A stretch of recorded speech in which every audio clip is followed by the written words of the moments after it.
that. I love hackathons too. Even if you're not a developer, even if you're not a product manager, even if you're not a designer, go to hackathons because most of you will understand the industry.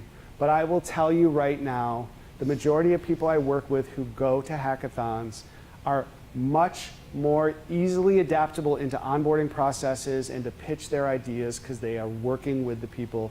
You know, the number one thing I have with designers is they interview with an engineer and the engineer goes, how do you deliver assets? In Brazil, we have hackathons also, sometimes in university. Used to be like only developer, but now we have more designers than developers. Yep. Is your background in development? Yeah. Yeah. So yeah, that's true because we're seeing a big push for user experience design, right? Like no UI, if you all talked about that. So yeah, I agree. Here's my suggestion. Going back one slide, 2 slides. Make your own reality. There's no meetup in your area that makes sense. Start one. The first couple might be you and you. Keep advertising. Go back. Build your community. Start a hackathon that you want for developers. Bring in some product managers and then down the road maybe do one with designers. But start to reach out to people, friends who are developers, if you want to do that and build your own as well. And go back and look at boot camps and other places because they will do field-specific hackathons. Because yeah, it's important, right? But the other thing is if you go to one, and a lot of them here are for all people, but if you go to some and it's designers, as long as it doesn't say designers only, you're going to be in high demand because they're going to be like, we need somebody to build this once we figure it out. So, having never been to one, what's the role of a product manager at a hackathon? Considering it's usually a very short-term thing. Well, usually what they do is they work on the business model. They do comparative analysis to make a decision so that we know that based on when because they're mostly trained in user experience as well. So they're making sure that the solution is viable before they hand it off to the developer. The other thing they're doing is they're putting together the roadmap.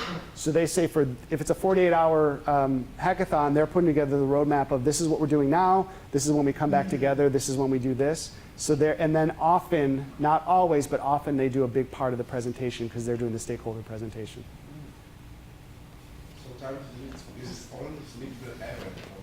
Say that one more time? Sometimes sleep in the hackathon also. Like 24 hours straight. Yeah. Then you go home. That's exactly right. We've run a couple that are 24 hours, you stay the whole time, but we've run some that are 48 hours where you go home and work and then come back. So yeah, it's taken off of this idea of like filmmakers who do like a 24-hour short film. You give them an idea, they go out with a team and film it and come back and then they present. It's the same thing for product, right? Come up with product that's smart solution. I know that many of the people who come through and do stuff like this, the sponsors of the hackathons are looking for that genius. Because they're not going to go, oh, your idea in 48 hours is worth us dumping money into, but they're going to go, what else you got going on? Because that's how you get the intro. So that's the value in doing things like this. It's about getting involved, right? I want to do stuff, but you got to do stuff in order to get there. Does everyone know what SMART goals are?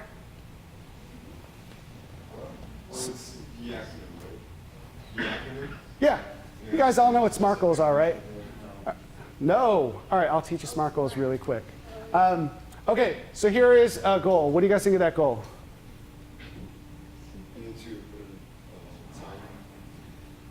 It's not really strong, right? It's too general. If you start to approach everything you do with the I'm just doing this, you miss something that you can quantify it with. So here's another one. What do you think about this? It's better, but looks still very specific. Why are you so opinionated? No, that's great. Okay, perfect, you're right. Medium goal. Because we're missing some of the details. What about this one? Are you happy now? All right, so here's what I'm talking about. This is a SMART goal.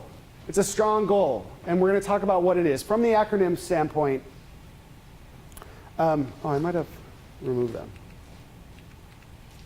Hold, please.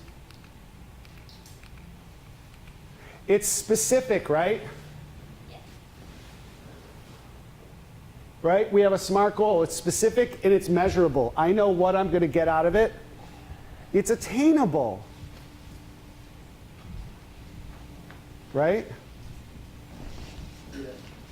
These are things that we want to talk about. And obviously you said too that it has to be a time frame with which we're going to do it. Everything that you do, you should give yourselves a time to. These are some tips, and we're going to do it. We're going to stand up in just a second and do something before we move to the next section. But what was the R? Mark? Realistic. What is the R? So it's specific, measurable, attainable. Realistic? Realistic. Thank you. So realistic means if I give myself that goal, I am willing to take those steps to do that job. Any questions on networking yet? Okay. Anybody here completely afraid of networking? I have a tip for the last part. For networking? Yeah. All right, hold on. You can give it to us after we do this exercise. Everyone stand up.